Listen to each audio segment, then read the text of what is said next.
We got an Amber Alert. Oh, it's doing that again? Yeah, I'm not gonna lie, that bird's a little creepy. It did this the last time we had an Amber Alert a couple of weeks ago. What in the hell?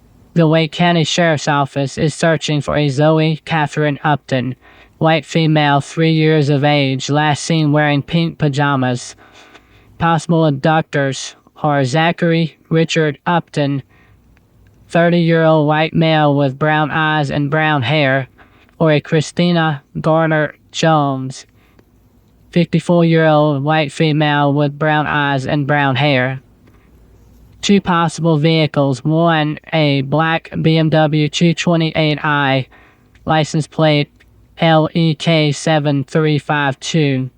A second, a Chevrolet Traverse, license plate JKL2368.